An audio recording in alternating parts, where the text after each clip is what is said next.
Good morning, everyone. It is another lovely day in Las Vegas, and today it's all about dancing. School dancing. Schools that dance. We're going to be talking about how you get that big brick building to... No, not quite. It's a pretty exciting thing, making the building move. This is Arnoldo Offermann. For those of you who don't know, most of you know who this is. This is the version of Arnoldo that only has had 2 hours of sleep last night. So this could be an interesting show because we're going to talk about school dances. We're going to talk about all those things that we're not happy with at the hotel. We're just going to go off. Yeah. Yeah, no, we'll stay away from that for a while. I got to go over here. So, Arnoldo, give us the little quick. What are your thoughts with Mobile Beat? Well, before we get into answering some questions or talking dance stuff, what's your thoughts with the show so far? You know, it's definitely been a lot better organized. You walk in, it doesn't feel like it's a cluster mess of people trying to figure out where they're supposed to go. Ryan did a really nice job of making sure that the room block is right where, the seminar rooms and everything are. So you're just pretty much right there. Yeah. The overall layout's really nice. Right, yeah, nice. So you had everybody dance versus just doing this with their phones the whole my head was based or wise. My hotel room's really nice. I like the hotel room. The staff, not so much.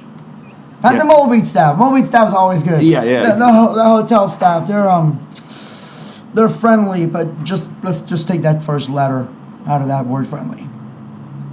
Forget my draft. So yeah, it's been a really cool thing, and I've really enjoyed the show so far this year. We've been talking about it a little bit.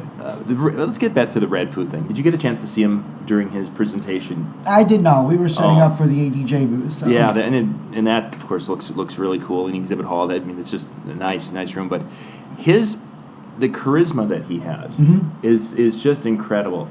I was really, you see his work and we see what he's done on that side of it, but geez, when he's up there on stage and his way of just talking and engaging the room and really from something he doesn't do all the time, the way he was able to basically grab the room was really, really quite cool. Oh, absolutely. And then what I've heard from the show last night, unfortunately I didn't get to see it because that was time for me to go eat finally, is that he just killed it last night. Oh yeah. I've not heard anyone say bad. No, he definitely did. It was... it was one of those things that a lot of us internally were asking, okay, well, what's Ryan going to do to really step up from Jazzy Jeff? Because that's kind of the pinnacle of DJs right there. So where do you go from Jazzy Jeff and take it in a whole different direction from the DJ-based performance to a MC-based, the really high part of the performance, a party rocking thing, per se. That was a really nice way to really step it up. So next year, I'm really curious what's going to happen. I'm really excited to see. It's going to be awesome. He's going to bring in an adult contemporary person who will sing show tunes. It'll be awesome. Oh, wait. Oh, yeah, definitely. No, I'm not going to say. Anyway, let's jump into some talking. We want to ask a few questions about school dances. These are a lot of questions that I've gotten. Hey, Ian, thanks for joining us here this morning. First off, Arnoldo, there's a lot of guys out there who I've been talking to them in the hall, and they're talking about how can I break into some of the kind of smaller schools. Because they see your videos, and you're doing some massive schools. You're doing some smaller schools, but the ones that I think they catch A or Class 2A school that is... Angle almost has 2 angles on top of that, too.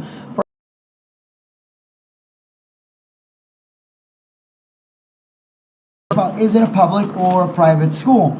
If it's a public school, to me, it's a little bit easier because you really can understand what you're getting into. I don't want to hear they don't have any money. Well, that's there, perfect. Actually, no, we have one more. So one here. Oh, there's another one over here. Yeah. See that? So the first one, the straight one, is public. That's a pretty easy path because public schools, the way it works is pretty much across the nation is the students raise money, and these are student-raised funds. Now, some federal or government funds can be used for school dances, graduations, any kind of non-educational stuff. But there seems to be a lot of misconception with DJs. They're like, well, why are they going to spend money on a DJ when they can use it for books? No, look, the money that they use for school dances is never going to go towards teacher salaries or books or anything like that. Mm-hmm. That money goes to whatever the students need because it's student-raised funds. So it's kind of really... Once you get your foot in there, as far as whether you need to make phone calls and start calling every single day, hey, who's the person in charge? Email them, send them old school mail, because it seems DJs forget that the mail system still exists. Yes. And they get tons of emails every day, they don't get so much mail. So you really want to reach them in lesser conventional ways.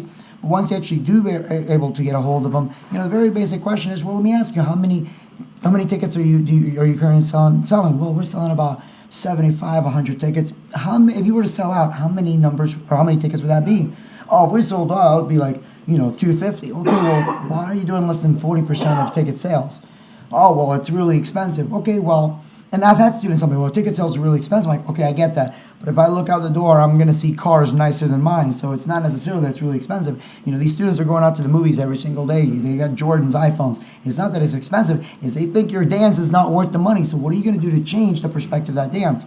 So once you really kind of break into that part and you make them realize that it's not as expensive as they think it is, it's just basic math. If they're charging, let's say, $12 a ticket and they only have 200 students, you're not going to charge $8,000 for the school dance. Mm-hmm. There's just no way possible. If they're having it in a hotel, encourage them to have it in their gym. I love my hotels. I just don't understand why you could have homecoming in a hotel. It makes zero sense to me. So really push the gym part. And there's always a little bit of backlash. Well, we've had it at a hotel for years. I'm like, yeah, but you're spending like $10,000 and you're going broke having it at a hotel. You have it in your gym for $5,000. I can give you a much nicer setup, and people are going to remember what that setup and the DJ performance is going to be like. Right. But with public schools, just basic math. Okay, so how much is, how many people do they have? How much are the ticket sales? And then you can kind of figure out. And as much as I want to say your DJ budget should be 100% of it, it's realistically not going to be, because a lot of that is usually a fundraiser for graduation, prom, whatever the case may be. Mm-hmm. So the DJ budget, you may have it go up from a 5% where we went to the DJ budget to now 20%. 20% is a pretty good percentage depending on some of these smaller schools, because again, that money has to go to different fundraising activities. If it's a private school, that's where we have that little fork that John drew. And in case you don't know what we're talking about, we have a little handy. Our handy little diagram. So yeah, so see, we got public school just right there, pretty easy. With public schools, we've got two different kinds, okay? We've got your typical public school, or not private school. We have a lot in Florida that have money. They have a lot of money because it costs a lot of money to get to these schools. Actually, there's one that it's cheaper to go to college than it is to go to the school. Wow. But what people forget is that private schools don't have as much public funding as a public school. That's why it's called private. Just a little secret. So, that's interesting. That being said, all that tuition money that's coming in, go to teacher salary, not doing any kind of fundraising because the parents are thinking, look, I'm paying $1 a year for my child to go to Hogwarts school with happen. So whenever I deal with these schools, I know right. Okay, great. So here's what I want to do. If you can work with me on and on Fridays, we got a pub the big schools. Now with the other call that. Well, we're gonna call that. Yeah.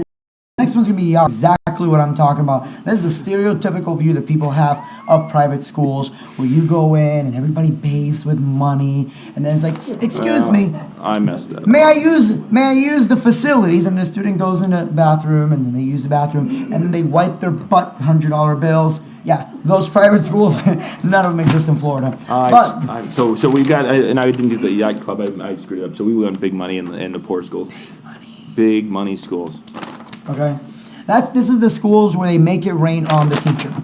All right, so that being said, those particular schools, you're gonna know who they are because they always do have the big productions already within the school. One of the easiest ways to find out is to look online and look at their theatrical plays. And if they're doing some crazy theatrical plays, like, okay, this school has money.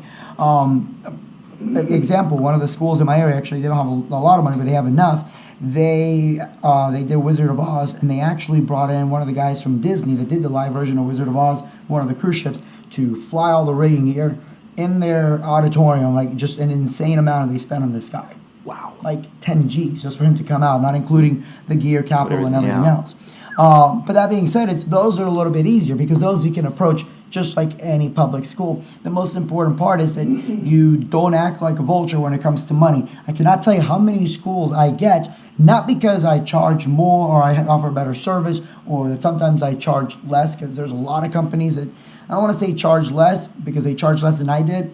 They charge less, or they charge a certain amount, and they gave no performance. Okay. And that's what I tell my schools, like, look, yes, this company may have only charged you $2,000, but your students left halfway through the night. Yep. So you basically pay $4,000 for a setup that was only worth $3,000. And the talent that was worth a heck of a lot less than that.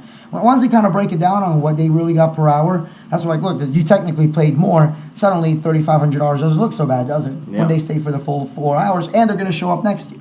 But that being said, a lot of schools come up and, they're like, we don't really like interviewing DJs because they, know that we have money and they come to us like vultures. I'm like, that's exactly why I'm here. Because I hear how many DJs are coming up and I'm like, you know what? We want to work with this school. We'd like to lock you guys down for good. And the reason I know this is because these schools, there's part of the NASC, the National Association of Student Councils. Yep. And all these students have like weekly meetings in their district, right? Like D, and then whatever the number is, district number, SGA. Then you have blank ASC. So if it's Florida, it's FASC. I'm guessing, Minnesota would be MASC.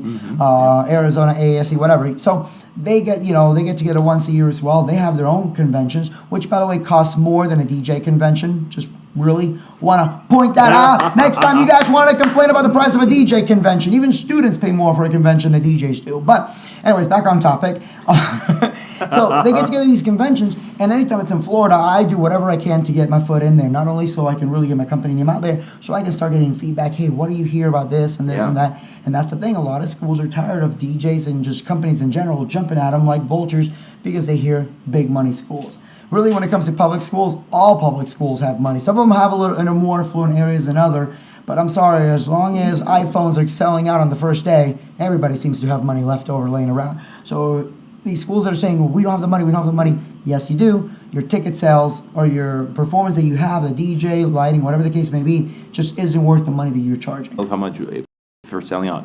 Good tip there. The next one I want you to talk about a little bit. Once you're into a school, and you were there with what the latter part here, and I was hoping you were going to get time and time again. So how to keep those shows fresh, but so don't go into the fresh part. So number one thing is person, make sure you're a consultant. No, look, they're tired of that. That's how the point that, yes, I had them on Facebook. We've got in political debates. We've got, well, I'm not saying take all your clients to dinner, but just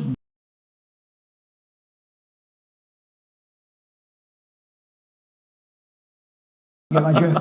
But it's one of those that, the report really is key. And I've prided our company on the fact that I have done some major goof ups by accident, but we have some really good. Look, let's keep lights off completely. Somehow, speech, so I didn't read it. And Siri, I don't know how we got that from it. That's not how it functions. Like, no. I pulled. And like, oh my God. And I text him like, no, I mean, it's really one of those advisors are teachers or people too, Show me your emails. Reading these emails, like, dude, this looks like turning into home. Technically sort of above because, well, tell us what you want, right? Just tell us the vision of what you want. So because of that, look, I'm doing this. They say, great. Say, I'm going to do this and this. It means that they are putting you in that position.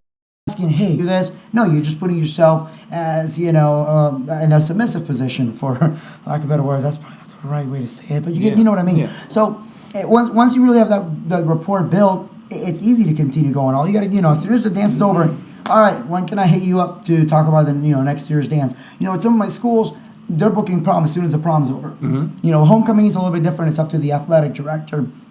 Where it really gets screwy is when they switch advisors. And I really hate that. And that's really the only times that I really lose schools is when they switch advisors.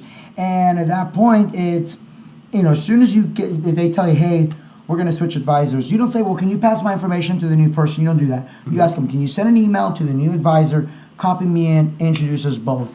Great. And you better have some footage of last year's dance because most likely the advisor doesn't have that footage. or he wasn't there to see it, rather. So once you can show them a little bit of footage, like, look, this is how great the dance was, we do book out quickly. We really want to keep you as a client because I don't want to have to worry about dealing with new clients and all that when I can continue working with you guys. How soon can we make this happen? Don't ask, would you like to keep going with us again? Just say, we want to continue working with you. And that's it. It's just plain and simple. And it seems a lot of DJs forget that all it takes to build that rapport is just to simply ask for it. And easiest way to ask is just something as simple as a Facebook request. Now, for those of you that are saying, well, on Facebook, I want to be professional all the time, blah, blah, boring. Seriously. This is social media. People are used to it. And I tell my clients, I was like, hey, I just sent them a message on Facebook or whatnot. I'm like, thanks for the ad. This is my personal company Facebook. So please take everything I say at face value. And they're like, oh, no, same here. I'm like, okay, great. And like I said, I've gotten in political debates with my advisors, or we've talked about everything from religion, food, whatever the case may be. They've seen my rants. They've heard me tell people to go F themselves. And they know that, when business is business, it's 100. That's all it is. We're professional. But we have now that personal connection. Yeah. And it really... even on things that are completely unrelated. I had one teacher that posted that, again, we're in Florida, that they were looking at buying their first gun that belongs to them. And we were talking back and forth, and long story short, we signed a contract at the gun range. It's just something a little bit different than most, but I guarantee you that none of the other vendors they've ever met with say, hey, let's go hang out, we can talk business while we're there too. So that's the key part of report. Yeah, very cool. I hate to admit this. I don't remember what the second part of the question was. Fresh. Keep it fresh. Keeping it fresh. Thank you. For those days when you're feeling... This is one of those times where, okay, gang, when I'm learning just like you are out there, when Arnoldo's sharing things, and I'm envisioning that how to do those things. So I'm actually listening to it, and then it's spaced out.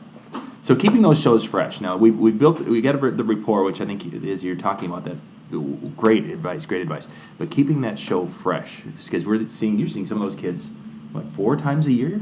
Yeah, several times. I mean, depending on the school, it can be even more than that. Wow. Because, these students are going to other schools, and they'll come up, and it's like, oh, you DJ at my prom last week. So... oh, wow. That was really... Well, I actually had a gentleman that asked me why on my videos I tell my DJs to submit their playlist every single night. And my guys do not get paid until I see that playlist. That's part of their job. And the reason is because I want to make sure they're not doing the same thing again and again and again. Sure. I tell my guys, you're not performance DJs where you're presetting everything. I don't want to see that. If I look through the computer and I see a crate that says stuff I'm playing at homecoming, no, you're done. I don't want that. I want the shows to be buzzed, to be mixed completely live, where, yes, they can pull some of the hot tracks ahead of time, but I don't want to see that repetitive set again and again and again and again. Right. There's a few sets that, are your power sets, and you are going to do multiple times, and that's perfectly fine. But once you get a student come up, it's like, wait a second, you played that last time. And I remember, it really got me, because there's a power set that I used to do, and then I did it twice in a row, and I heard a student's like, oh, watch, she's going to mix into this. I'm like, dude, how the hell did you know? Oh, you did that last time. So that kind of was like a little bit of a wake-up call. Okay, these students are understanding, and they're watching us more than ever because they want to know, is this guy really mixing?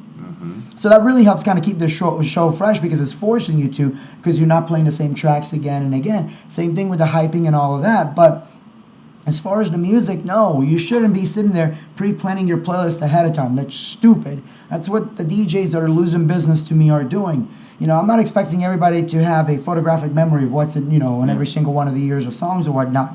Like if you ask me to go to a school right now with a whole different demographic, I know right now I can pull a set without zero preparation, but that's just how I personally do things. Right. I know some guys have to prepare somewhat, but when you're sitting there preparing every single song, even if you're saying, well, I don't prepare the order, I just pull out all the tracks I'm going to play that night, no.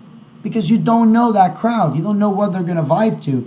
How years and years ago, I actually had, I can't remember who it was that called me, but another DJ called me the crunk specialist. So I kept on like, hey, that's kind of clever. Because I did a lot of, trap before it was called trap. Did a lot of hip hop, did a lot of club.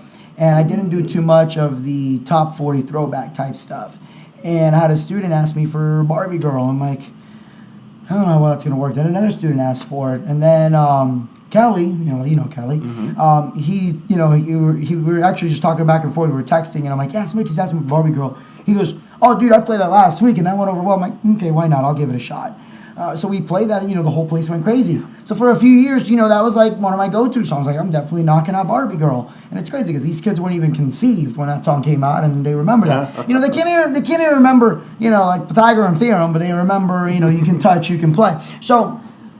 But that being said, if I had sat there and pre-planned all my tracks that I was going to play, that would have never happened. Yeah, for sure. It forces you to think. I'm not. And please don't wait till the very last second to pull up a track. Sometimes you may pull 2 or 3 tracks while you're in the middle of the set, but that's because you're feeling something. The way I see it is, if when you're listening to a song, just so you're in the car, you're driving, when you're listening to a song, if you're not hearing 2 or 3 songs that would go excellent with it, you really should. Because otherwise you're not ready for that kind of improv mixing. And that kind of improv mixing is really what puts you on having fresh shows every single time. Improv mixing, I like that term. Yeah. That's really cool. That's cool. I got a couple of things. Let's talk about power set. You mentioned that. Let's kind of define that for us a little bit and maybe give us a couple of examples of what that would look like in a show. It looks like this. Great. And you defined it, and well, that was I did too much dancing for you. So the power set is the point, that whether you call it the turn up hour or the crunk hour. There's so many different names that I've called it before. There's 2 different parts, right? There's one usually that I do in the maybe first 45 minutes, 30, 45 minutes. And that's where, because there's always students that are just kind of standing off to the sides. Yep. And then these are like, well, how do we get them out to the middle of the dance floor? All you got to do is ask them, juniors, seniors, where you guys at? Great. Grab somebody, bring them on the floor. It's called a homecoming dance, not a homecoming sit and stare. And just a line that simple gets them to come out on the floor. I know, crazy. You ask people and they do it. Remember the power of the microphone. You tell them to do something, they will do it. Remind me to tell you a funny story on that later. But sit and stare. Yeah, no, on the making them your minions. So, anyways, it's just something as simple as being able to get them up, on the floor, just asking them. But then you have, once you have them up there, you really got to make that energy set go up. And obviously, EDM is pretty much the easiest way to do that right now. Right. So whether you got glow sticks, black lights, strobes, these are all keys at a school dance to really get them up and dancing and just jumping around, whatever the case may be. But then, I would usually right after the King and Queen around 10 o'clock, we get everybody all hyped up again. And that's what we just do, like a really hard, heavy EDM set, flash and trash when it comes to lighting. That means that everything is just on and it's just like literally just going absolute and insane. It's like, look, if you're epileptic, I'm sorry, you're going to die. And I've made that joke before. We had one where it was called EDA, or what was it? EHC, so it was an electric homecoming carnival, or electric homecoming, okay, instead of electric daisy carnival, right, instead of EDC. And we told them, like, all right, guys, here's what we're going to do. We're going to turn off all the lights. We had all their phones go on, and basically we just had all their lights on, which was the coolest thing, because it lit up the entire gym. It's crazy that our cell phone lights can now light up an entire gym, but that's what happens when we have 900 students doing it. And once that song faded down right before the bass drop, like, all right, guys, you guys ready for the lasers? They were all going nuts. I'm like, if you guys are epileptic, I'm sorry, you're going to die. And then, bam, the strobes went on, and it was crazy. And one guy comes up like, hey, thanks for telling me that, because I actually do have epilepsy. I'm like, look down, my dude. You're going to... So, it was fun. We all had a lot of fun with it, but that was it. It was just...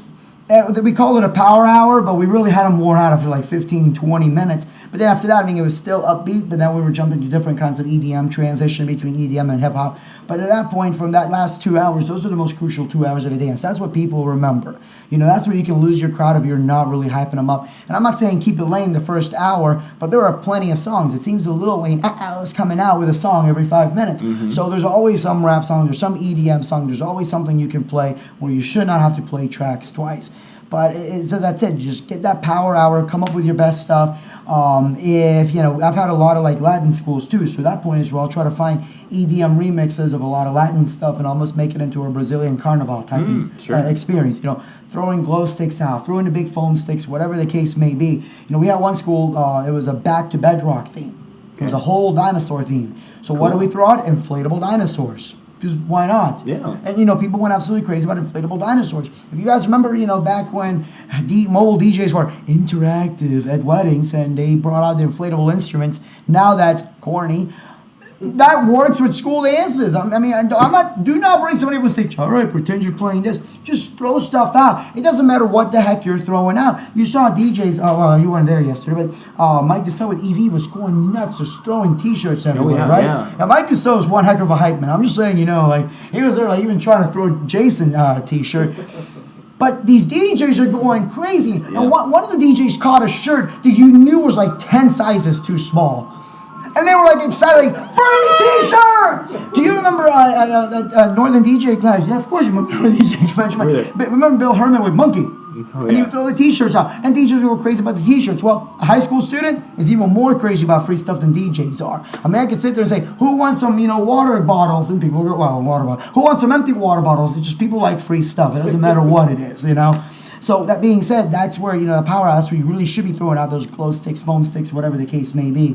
You can go all out, have the white gloves, with a little light up tips or whatever it is. Just find something to really bring it out. Turn on all your lights at the same time. Just try to make your breakers trip is the best way that I call it. Crank it up, turn everything on. Cool. I wanted to, you were talking props here at the end, so I want to continue on that a little bit.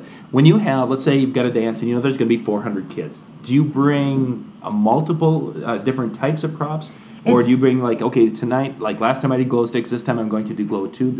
How do you handle that? 99.9% of the time it's glow sticks. Okay. It's the cheapest way because, I buy glow sticks by, literally quantities of 20, 30, 100,000 at a time. Okay. So for my schools, it's much cheaper for them to do that. And I know a lot of people are going to ask, where do I get the glow sticks from? It used to be from Sultan Supply, and they're over with, so now it's pretty much been eBay.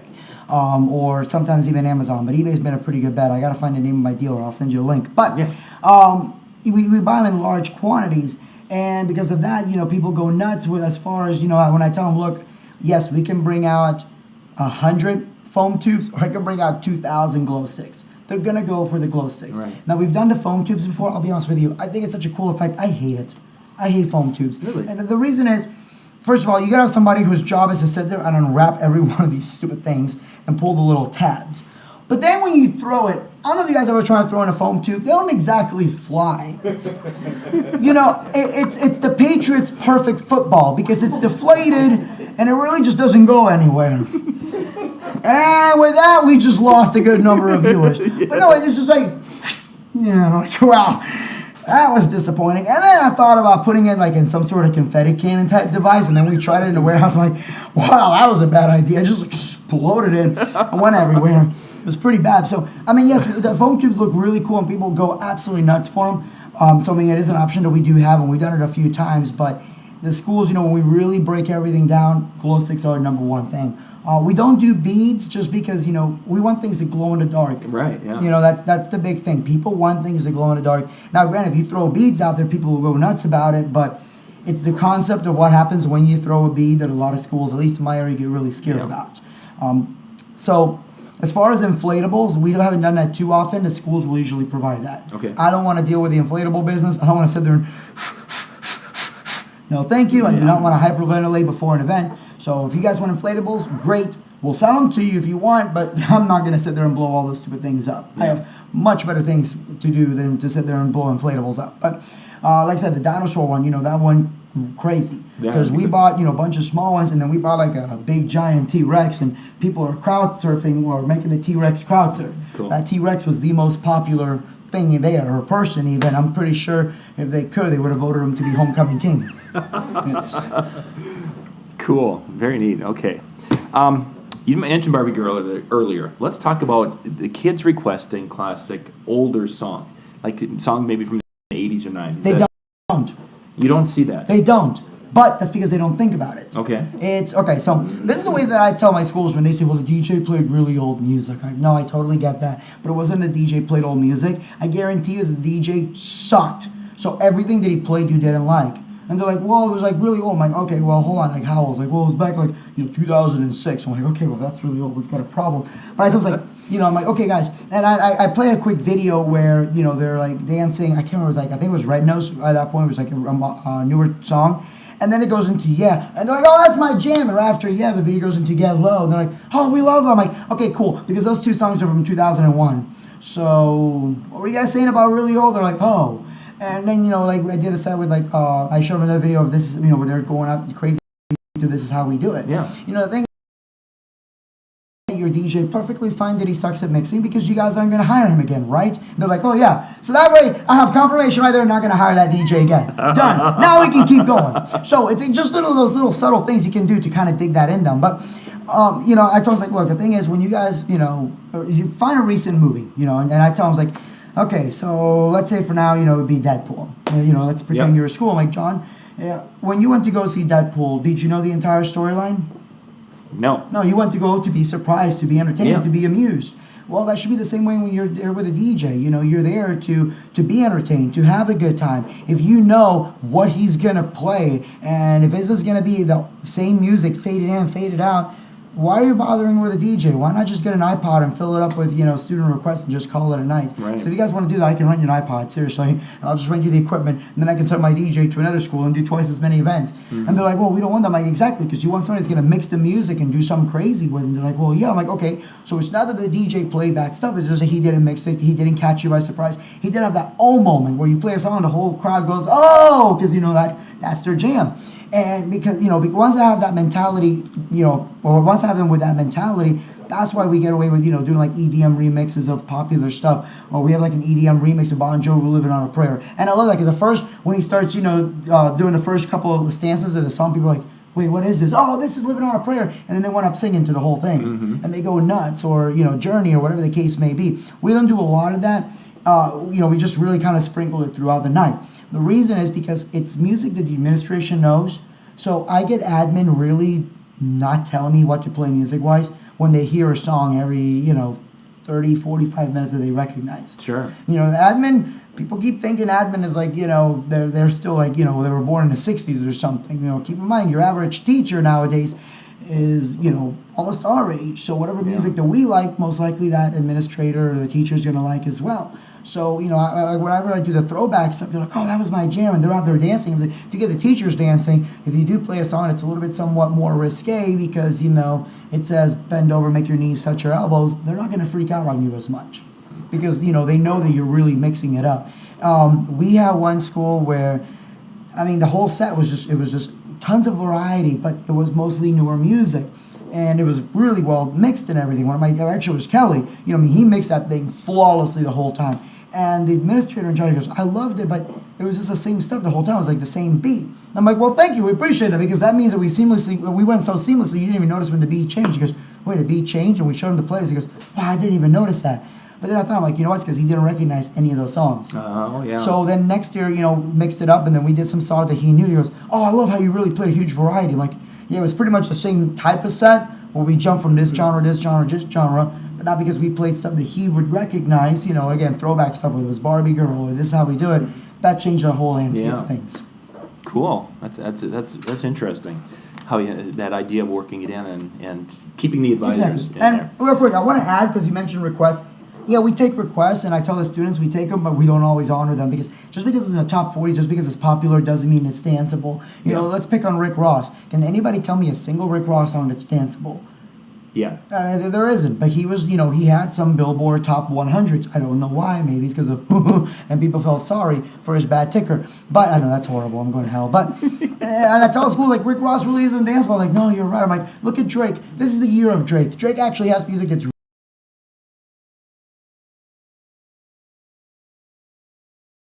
We're not jukeboxes. We're here because you trust us to be your DJ. If whether it's me or somebody else, if when you meet with them, you don't trust them to handle your entire, like you should be able to say, I'm not going to submit any songs at all and have full confidence that they're going to rock out that dance. And if you don't feel that way, then you should not even hire them. Don't even look at them. Move on to the next person till you find somebody that you could trust without submitting a playlist. Yeah, good.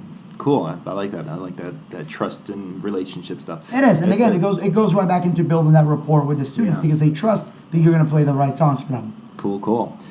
Next, talk a little bit about when you mentioned, of course, that just pushing play, fading in and fading out kind of a thing because that's the iPod.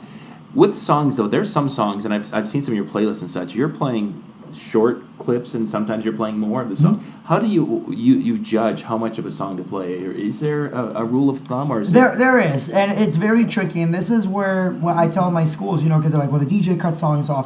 Like, I get that. Jerk requested. It's 4.5 minutes long. How many of you guys want to sit there and do the jerk for 4.5 minutes? You know, they're like, oh no, yeah, so you have to mix out of it early. The thing is, you have to really know the music, and our DJs know the music because they actually enjoy the music, not because it's their job. So, for example, if we're playing Jumpman, and we see that, you know, people are, you know, not dancing to it after, you know, 2 minutes or so, we may mix out of it early. But we're not going to skip Future's part because we know you guys want Future's part. And they're like, no, you know, you're right. I'm like, exactly, you know, in the sense that, you know, you sit there, you're getting ready to do Future's part, it's like, they make something else, like, what the hell just happened? Yeah. You know, and that's, you're going to get students coming, he's like, dude, you suck. You just cut out Future, man. Man, Future's the next Tupac, man. I freaking hate Future. I would love to be able to just do a rap career by putting marbles in my mouth and going, anyways, ask me how I really feel. So anyway, any wonder why Siri's hating you? But anyway, keep going. But you know what? You know what's crazy? His music is so catchy, like Fetty Wap. I can't stand Fetty Wap, and the more I hear Trap Queen and 6, 7, 9, these, I'm like, man, these things are really catchy. The dude makes a catchy hook. I gotta give him that. But that being said, you know, I mean, I go over this with the students, and I tell them, it's like, you know, it's kind of like really feeling out the crowd. Stuff like Cha-Cha's, like, you know, it's like 5.5 minutes. And, you know, no disrespect to Casper, the dude really made a jam there, but I don't want to sit there and side to the left, or no, you know, whatever it is. I don't want to sit there and do that for 5 minutes, because 4 hours, and, you know, after you get rid of the king and queen dance, you maybe have, you know, let's say 3 hours and 45 minutes, but then you got the first 20 minutes of people coming in. So now you got right around 3 hours and 30 minutes, whatever the case may be. And it's, you know, it's like, that's not a lot of songs if you play the whole thing. And I tell the students, like, guys, that's maybe 60, 70 songs, which sounds like a lot until you realize there's 900 of you asking for all sorts of different things. So you kind of got to mix out of some stuff early, and that's how you keep your, you know, your dance floor fresh. And they're like, well, no, that makes sense. We just don't want you to cut out the really popular songs. Like, no, I totally get that. You know, and I'll give an example. Like, there are some songs that we play all the way through. There's some songs that we don't. Like, Turn Down for What? Great, but it's 4.5 minutes of Turn Down for you know, we may mix out and go into something else, and I'll give them some examples of how we do that. And I tell DJs, you know, whenever you're first starting in a school game, you bring your turntables or controller or whatever with you, and you mix in front of them. This is an audition. This is not a consultation. You see, like, the difference between a consultation and audition is, a consultation is if you're going to go to a lawyer, a proctologist, something's going to come out of your butt. Nobody wants that, you know. Nobody ever says, I'm really looking forward to this consultation. Nobody's ever said that. But we're DJs. We're rock stars. We're the reason people are coming to these dances. You know, at weddings, it's all about the bride and groom, which kind of, sort of, but that's a whole different topic. But at school dances, it's all about the DJ. They're not there to look at the decorations. They're not there to eat, you know, food that's dying out because, you know, the students haven't touched it because they already ate before they ever got there. They're there to dance. Right. They're there like, let's see if this, and they're literally like, let's see if this DJ is going to suck. They're not asking, let's see if this DJ is going to be good. Like, oh, I bet this DJ is going to suck. So until you get your foot in there, you know, you really want to go in there and audition your butt off. Yeah. You know, bring your system. Nowadays, I don't have to do that because I have enough footage and people know who we are. So until you get to that point, you really want to bring your system every single time and just kind of go over and say, look, here's an example. And I used to do live transitions, and they're like, oh, that was awesome. Like, well, cool, because I just played that song for only 2.5 minutes. Like, oh, but we like that. I'm like, exactly. Again, it's not that your DJ cut off songs too early. Your DJ didn't know the music, and your DJ probably sucked at mixing. Hey, let's talk about how your DJ mixed last time. Oh, well, he didn't. And therein lies the problem. Cool. Got a couple more topics. Let's jump to the making the minion one, where you were using the students as your minions, which I think is the dream of all of us. Well, that's it. You gotta understand, and the way that you MC, the way you play music will completely change. I promise you, it'll change once you realize how much control you really have over the crowd. You know, a couple examples. When I was getting ready for the King and Queen dance, I had to stall a little bit, so we're just making some basic announcements, and you know, then we did the class calls. You know, Mike, let's see which one of you guys showed up the most. Freshmen, I know it's past your bedtime, but if you're still here, make some noise. You know, usually gets a pretty good laugh. Yep. And they're all, you know, cheering. I'm like, and then seniors, and they're like, yeah, no, seniors, and they start cheering louder. I'm like, seniors, and I just went like that, and they stop. I'm like, okay, this is really cool. Let's try this again. Seniors, stop. And we were doing it for like a few seconds. I'm like, really slow. We're just having a little bit of fun with that. And, you know, it was kind of cool because, it was a way for me to stall and have some fun with the crowd, but I also got some footage from after school dances to really show people, look, you really can control this crowd. It was one, you know, I can't remember, I had a DJ that came with me that, you know, was kind of tagging along, and we were talking about that at one of the dances, And he's like, well, how do you can't get them to do anything you want. I'm like, oh, yeah, watch this. So, we had students, where they had their hands up, they were fist pumping. I'm like, all right, and then we play Who Let the Dogs Out. Y'all got to bark along. And, dude, I kid you not, this school, very urban school. I'm like, what up? What up, dude? They just freaking barked in the middle of a school dance. Let me see you do that at the club, son.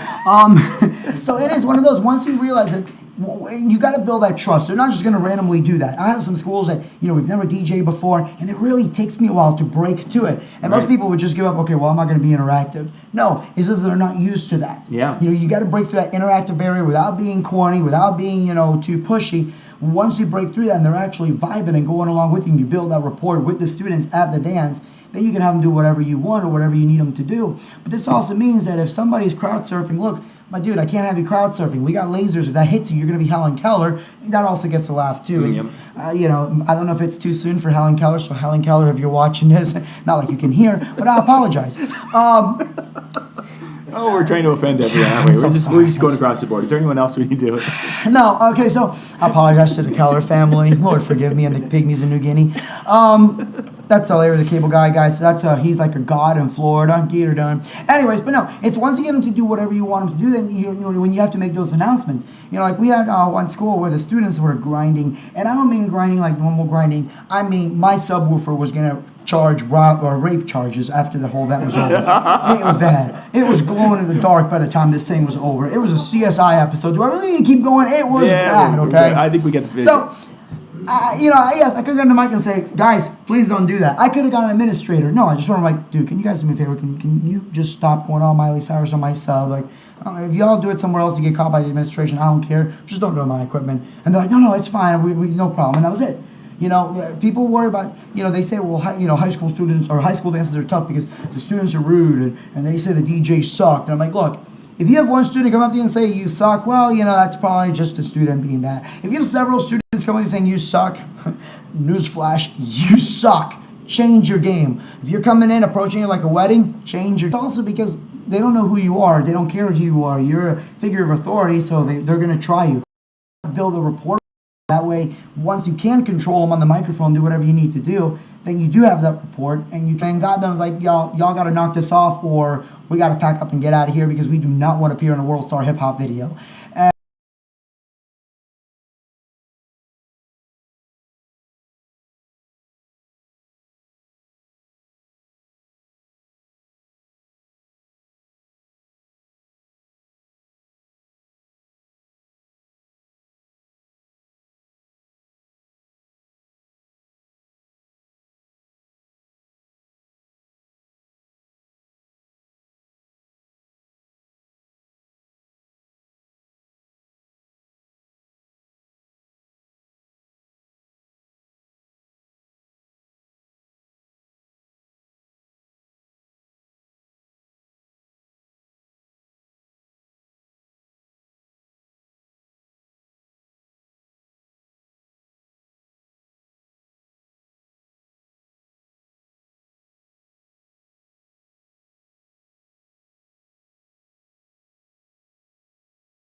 Baseline suddenly changes. You get because they weren't expecting that. Latinos are going to go absolutely crazy over that.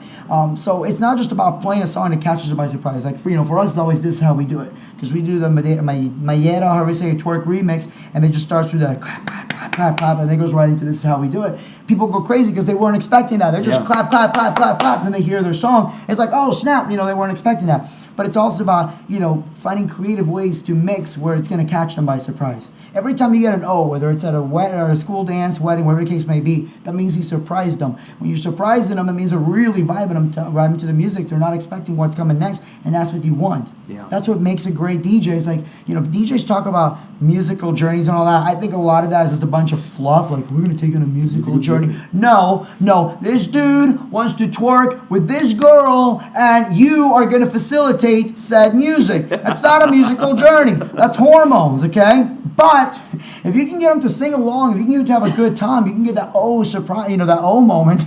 Not the O face, I almost said it wrong. Yeah, you almost did. No, if you can get that, the O moment, that means that you really took the crowd by surprise, and you won that, because that's going to say, oh, this DJ was great, because every time, if you're getting them to cheer for every song you're playing, and we've had a lot of dances where, like, every song, it doesn't matter what the heck we drop, these people are going absolutely nuts.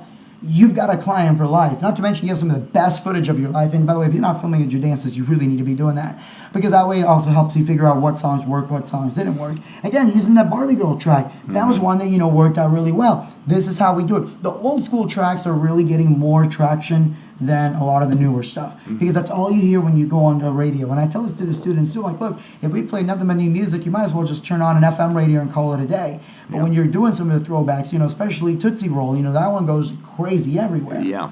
People go nuts about it. I hear a lot of DJs where they don't play the typical line dances like Cha-Cha Slide or Cupid Shovel.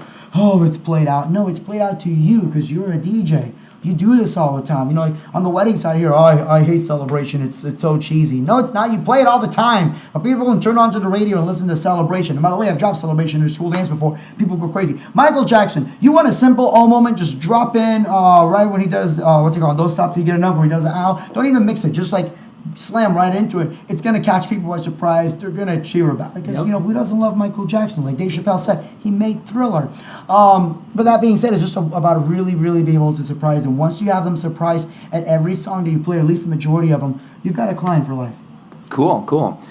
Good time enough for one more question, because you keep giving me more ideas here. And for those of you watching, we're internet's back and forth. We're going to upload the full video so you guys can go see that, because I think we lost it for a few minutes. I see a couple of people saying it was buffering.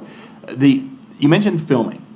How does the permissions and how do you handle that when it comes? That's a tough question because I'm not a lawyer. Every state. Yeah. How do you guys? What do you? So, YouTube has really changed the landscape of things. Social media has changed the landscape of things. Everything from filming at events right down to copyright. Like I was actually just on a small tangent because it leads to this. I don't know if you read, but Disney is now not suing everybody because A, they really can't anymore. Otherwise, they'd be spending their whole time suing things instead of taking your money to theme park for parking. But no, because everybody's doing all these Disney covers, and ultimately it's promotion for Disney, right? Before, you would have never heard of it. If you told somebody, I'm going to do a Disney track and collect ad money on YouTube, they'd be like, yeah, you're going to get your butt sued. Right. But now it's coming less and less. I'm not a lawyer, so please do not take this for face value because I'm not going to be responsible if you wind up in trouble. But in this day and age where everybody is doing Instagram and Twitter and everything else, MySpace, just kidding. But in this day and age where everybody's filming, I don't see any schools even worrying about that anymore. Even if I use it for a commercial. And actually how one school's like, well, but you're doing a commercial. I'm like, you understand that everything on Instagram belongs to them. Everything on Facebook belongs to them. It doesn't belong to you. It is now commercial content. And they're like, oh, well, I guess that's true. We just worry about our students acting a fool. I'm like, no, me too. I'm going to make sure that, we only put good footage. That's really the other concern. Private schools are a different story. Private schools like, no, look, we really have some students that don't want to be filmed, because their parents bathe in money every day or whatever the case may be. And so, they're just worried about it. Because, if you see a student on a video, suddenly you know where that student lives. Yeah, that's how it works, right? So anyways, no. But that being said, we also see a lot of schools where they have, either photo booths, which we have photo booths too. That really helps because we tell them, look, those photos go online. So they make every student has a ticket, sign a waiver form. Okay, I'm done. We're good. Yeah. And I work with, with my schools. I'm like, they know that we have the footage online. I tell them, we're going to give you guys a copy of the footage if you want. We use it for your commercial for next year. And because of that, they just don't care. I haven't had a single school tell me, okay, I'm lying to you. I did have one school with a officer that, didn't know the law because it's illegal to film students. No, it's not. It's not illegal in any way, shape, or form to film students. Otherwise, we're going to have to arrest all these people. Well, we didn't get into it with him because we don't need the DJ getting arrested in the middle of the dance. But, for the most part, we've never had an issue. With private schools, we do always double check for that. But with public schools, again, your market's going to be very different. But with ours, they already have to sign the waiver release form because of the photo booth or because they already have a photographer there taking videos or photos and videos, and that stuff goes online anyways. Yeah. So that works out pretty well. For those of you that don't know, or aren't quite sure or don't know how to approach that, again, I'm not a lawyer, take it at face value, but sometimes it's best to do things and ask for forgiveness than to do it and get denied every single time. And this actually came from a couple of schools who were like, look, if we have to ask, they're going to tell us no every single time. That's why students don't ask if they can bring their phones to a dance, because otherwise they get told, no, you can't bring your phone to a dance. But again, with this day and age of everything being online as far as video, a lot of that has really changed. Yeah. So we kind of use that to our advantage. And we tell them outright, like, look, we were going to post photo and video online. We're going to help with your marketing. So they know, yes, it markets us, but we're putting that to market their school dance for the following year. Very cool. I had more things from that. We're going to use those in our next. We'll do we'll do this again here in a couple of weeks because I think Sounds there's good. a lot of good things. Because I want to talk more about that commercials and then of course the when you come in during the day. I want to talk more about that. So we got some stuff. We could keep going for a long time. We could. But we've got to both get sleep. He needs to go get some breakfast, get some rest a little bit, because we got the exhibit hall here in a couple of hours. Yes. Arnoldo, if people want to go and find out more information, and we'll do the thing so you guys can click on Arnoldo during this segment so that you can go to his YouTube page. But if people want to find out more, where can they go to? Well, if you guys are part of the new YouTube Blue service, you'll see my address posted right there. Just make sure you guys subscribe to YouTube Blue to see it. There's my address there and my credit card info. Nice. Okay. For the rest of you guys, make sure you go to I keep looking at this microphone. What? Make sure you guys go to masterschooldances.com. There's a whole bunch of great educational videos to give you all sorts of fun, non-offensive things that really show you how to market and sell the school dances and perform, and most importantly, not suck. Yeah. Did you know that the key to the keys to success, DJ Khaled, is not sucking? Well, yeah, I think we can pick that up in this conversation. If you don't mix, if you can't mix, you suck. If you play the music, don't know the music, you suck. And I say that in tongue in cheek, but that's really it, guys. If the students are telling you suck one after the other, you got to change your game. You got to find out why they think you suck, and just take that as constructive criticism, because that's probably about as nice as they're going to tell you that you suck. And you mentioned, of course, that on the Master School Dances, it's not offending anyone. For the people who want to be offended, then they need to come and watch the live show that we do. Yes! The live Yes, show. the live shows. If you want to be offended, please come watch the live shows. A couple of times a month, Arnoldo and a crew get together and talk about some of the things that are just wrong within the industry, or just wrong. Mm-hmm. So you guys can check that out. We put all those links and such on Distracting News TV. Arnoldo, thank you, my friend. Thank you very much. Good question. You guys got any questions or anything? Put those down in the comment section, out on the right side. I'm going to ignore them. Yeah, we'll ignore them, but we'll look at them and we'll laugh. That's what Look at this dumb question. we're gonna put Siri on it, and she's gonna answer them all for you guys. We're at Mobile Meet Las Vegas 2016. This is Arnoldo, and I'm John. Thanks for watching.